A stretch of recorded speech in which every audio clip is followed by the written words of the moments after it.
जय श्री राम। रामचरितमानस के बालकांड का व्याख्या करते हुए आगे पढ़ते हैं। संत सरल चित जगत हित जानी सुभाउ सनेहु बाल विनय सुनि करि कृपा राम चरण रति रेहु। अर्थात संत सरल हृदय और जगत के हितकारी होते हैं। उनके ऐसे स्वभाव और स्नेह को जानकर मैं विनय करता हूँ। मेरी इस बाल विनय को सुनकर कृपा करके श्री रामचंद्र जी के चरणों पर मुझे प्रीति दे। अब मैं सच्चे भाव से दुष्टों को प्रणाम करता हूँ, जो बिना ही प्रयोजन अपना हित करने वाले को भी प्रतिकूल आचरण करते हैं। दूसरों के हित की हानि की जिनकी दृष्टि में लाभ है, जिनको दूसरों के उजड़ने में हर्ष और बसने में विषाद होता है। तुलसीदास जी बालकांड में कहते हैं, जो हरि और हर के यश रूपी पूर्णिमा और चंद्रमा के लिए राहु के समान है। जहाँ कहीं भगवान विष्णु या शंकर के यश का वर्णन होता है, उसी में बाधा देते हैं। और दूसरे की बुराई करने में सहस्त्रबाहु के समान वीर है, और दूसरों के दोषों को हजार आंखों से देखते हैं, और दूसरों के हित रूपी घी के लिए उनका मन मक्खी के समान है।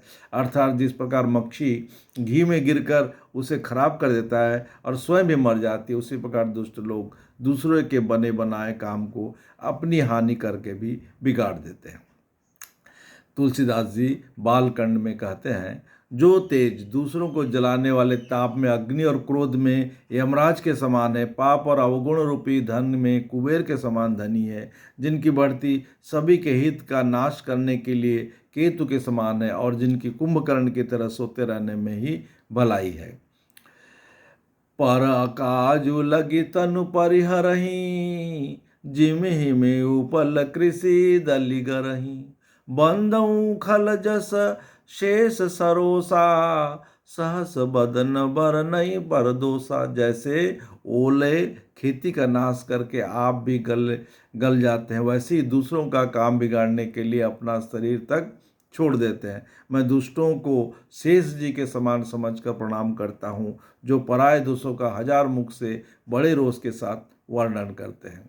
तुलसीदास जी बालकांड में कहते हैं, पुनः उनके राजा पृथु, जिन्होंने भगवान का यश सुनने के लिए 10,000 कान मांगे थे, के समान जानकर प्रणाम करता हूँ, जो 10,000 कानों से दूसरे के पापों को सुनते हैं, फिर इंद्र के समान मानकर उनकी विनय करता है।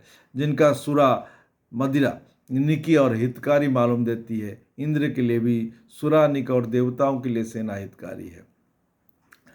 बचन वज्र जेहि सदा पियारा, सहस नयन पर दोष नियारा।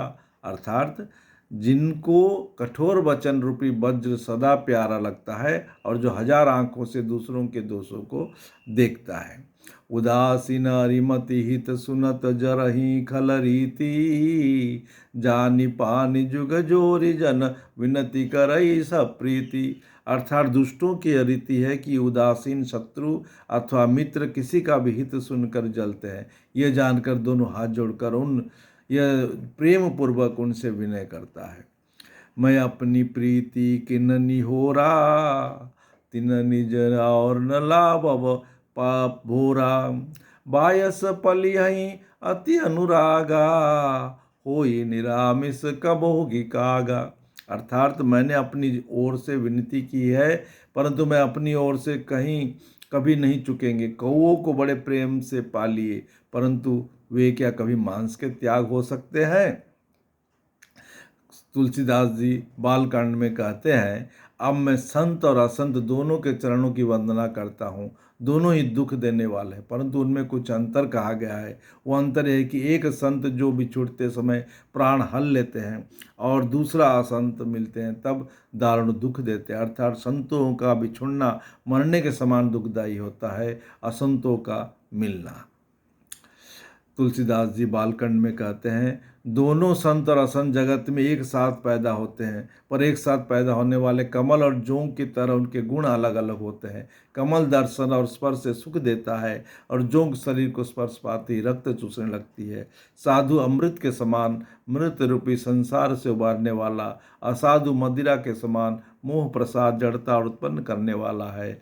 दोनों को उत्पन्न करने वाला जगत रूपी अगाध समुद्र एक ही है। शास्त्रों में समुद्र मंथन से ही अमृत और मदिरा दोनों ही उत्पत्ति पाई जाती है। तुलसीदास जी बालकांड में कहते हैं, भले और बुरे अपनी अपनी करनी के अनुसार सुंदर यश और अपयश की संपत्ति पाते हैं। अमृत, चंद्रमा और गंगा जी और साधु विष, अग्नि, कलयुग के पापों की नदी अर्थात कर्मनाश और हिंसा करने वाले व्याध, इनके गुण अवगुण सब कोई जानते हैं, किंतु जिसे जो भाता है उसे वही अच्छा लगता है। भलो भला ही पे लह लह, नीचाई सी नीचू, सुधा सरियई अमरता गरल सरई अमीचू।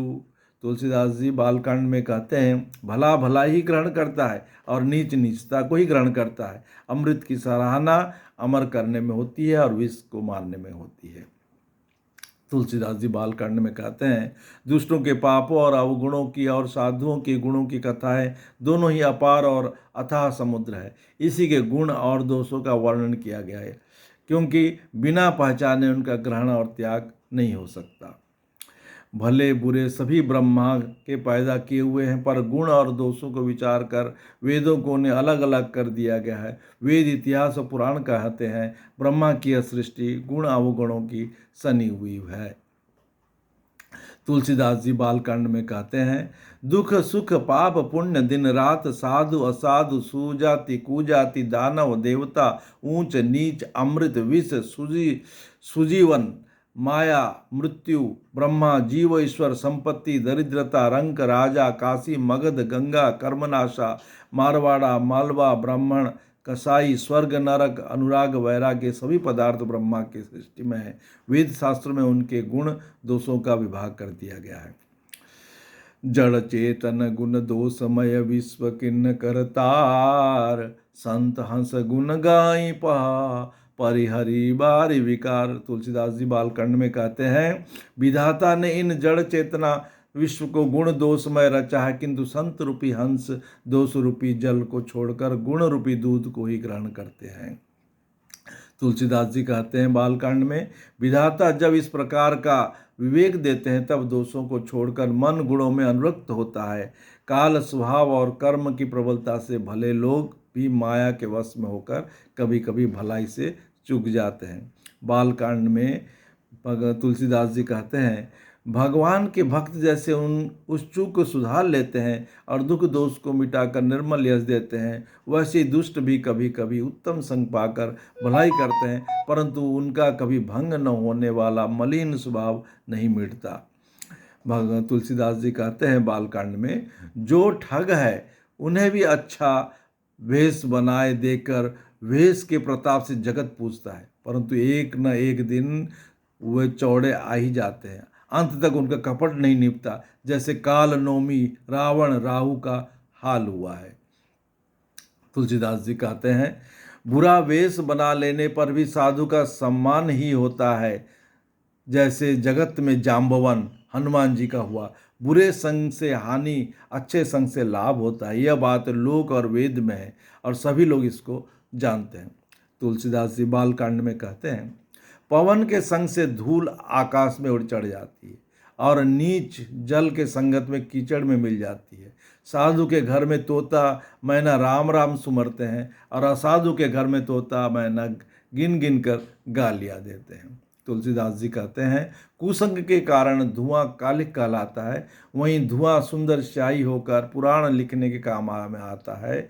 वहीं धुआं जल अग्नि और पवन के संग से बादल होकर जगत में जीवन देने वाला बन जाता है। तुलसीदास जी कहते हैं, ग्रह औषधि जल वायु और वस्त्र सभी भी कुसंग के सुसंग पाकर संसार में बुरे और भले पदार्थ को जाते हैं। चतुर और विचारशील पुरुष भी इस बात को जान पाते हैं। राम प्रकाश तम पाक दुहु, नाम भेद विधि किन्न, शशि शोषक पोषक समुझी, जग जस अपजस दिन। तुलसीदास जी बालकांड में कहते हैं, महीने के दिनों पखवाड़ों उजियाला और अंधेरे के समान ही रहता है, परंतु विधाता ने इनके नाम में भेद कर दिया है। एक का नाम शुक्ल, दूसरे का नाम कृष्ण रख दिया है। एक को चंद्रमा का बढ़ाने वाला, दूसरे को उसे घटाने वाला समझकर जगत में एक को सुयश और दूसरे को अपयश दे देता है। तुलसीदास जी कहते हैं बालकांड में, जगत में जितने जड़ और चेतन जीव हैं सबको राममय जानकर मैं उन सब के चरण कमलों की सदा दोनों हाथ जोड़कर वंदना करता हूँ। देवता, दैत्य, मनुष्य, नाग, पक्षी, प्रेत, पितर, गंधर्व, किन्नर और निशाचर सबको मैं प्रणाम करता हूँ। अब सब मुझ पर कृपा कीजिए। तुलसीदास जी कहते हैं 84 लाख योनियों में 4 प्रकार के जीव जल पृथ्वी आकाश में रहते हैं और उन सबसे भरे हुए इस सारे जगत को मैं सीता राम में जानकर मैं दोनों हाथ जोड़कर प्रणाम करता हूँ। तुलसीदास जी कहते हैं मुझको अपना दास समझकर कृपा की खान आप सब लोग मिलकर छल छोड़कर कृपा कीजिए। मुझे अपने बुद्धि बल पर भरोसा नहीं है, इसलिए मैं सबसे विनती करता हूँ।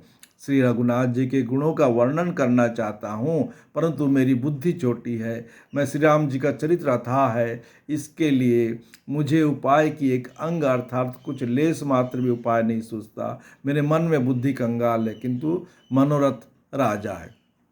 तुलसीदास जी बाल कांड में कहते हैं मेरी बुद्धि तो अत्यंत नीची है, चाह बड़ी ऊंची है, चाह तो अमृत पाने की है, पर जगत में छुड़ती छाछ भी नहीं। सज्जन मेरी ठिठाई की क्षमा करेंगे, मेरे बाल वचनों को मन लगाकर सुनेंगे।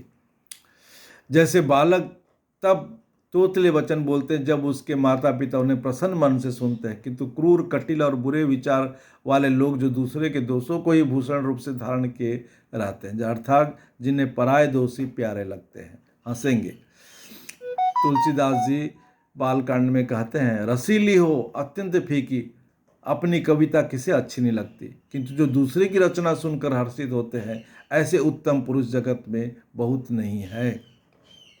हे भाई, जगत में तालाबों और नदियों के समान मनुष्य ही अधिक है, जो जल पाकर अपनी ही बाढ़ से बढ़ते हैं, अपनी ही उन्नति प्रसन्न होते हैं। समुद्र से तो कोई एक विरला ही जो सज्जन होता है जो चंद्रमा के पूर्ण देखकर दूसरे को उत्सव देखकर उमर पड़ता है। तुलसीदास जी कहते हैं मेरा भाग्य छोटा है, इच्छा बहुत बड़ी है, परंतु मुझे एक विश्वास है कि सुनकर सज्जन सभी सुख पावेंगे और दुष्ट हंसी उड़ाएंगे। तुलसीदास जी बालकांड में कहते हैं किंतु दुष्टों के हंसने से मेरा हित ही होगा।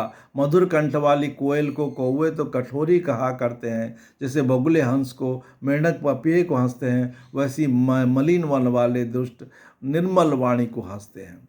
जो न तो कविता के रसिक है और न जिनका रामचंद्र जी के चरणों में प्रेम है, उनके लिए कविता सुखद हास्य का काम देगी। प्रथम तो यह भाषा की रचना है, दूसरा मेरी बुद्धि भोली है, इससे यह हंसने योग्य ही है, हंसने से उन्हें कोई दोष नहीं लगेगा।